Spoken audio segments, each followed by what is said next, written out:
बिस्मिल्लाहिर्रहमानिर्रहीम, अस्सलाम वालेकुम। पिछले 3 महीने से ज़्यादा का अरसा गुजर चुका है जब से भारत और चीन की फौजें मुख्तलिफ मकामात पर आमने सामने हैं।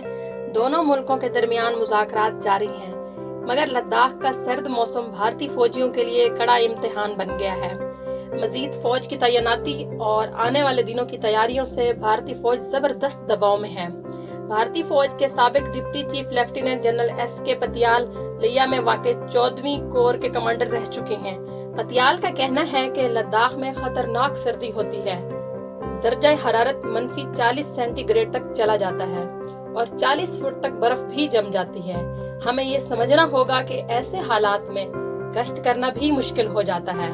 भारतीय फौज के एक एहलकार ने बताया कि फौज ने फैसला किया है कि अपनी मौजूदगी को मजीद मजबूत करने के लिए इस इलाके में भेजे जाने वाले सिक्योरिटी एहलकार फिलहाल वापस नहीं बुलाए जाएंगे। Retired lieutenant general DS Hooda ने बताया कि इतनी बड़ी सतह पर अशिया भेजे जाने का इतना बड़ा ऑपरेशन न सिर्फ मौजूदा फौजियों की बल्कि यहाँ भेजे जाने वाले मजीद फौजियों की भी मदद करेगा।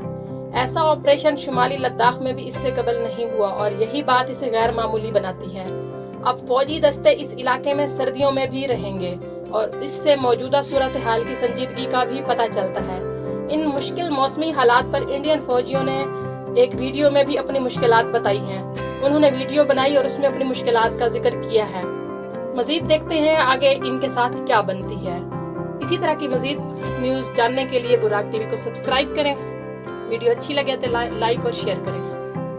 मिलते हैं इंशाल्लाह अगली वीडियो में, तब तक के लिए अल्लाह हाफिज़।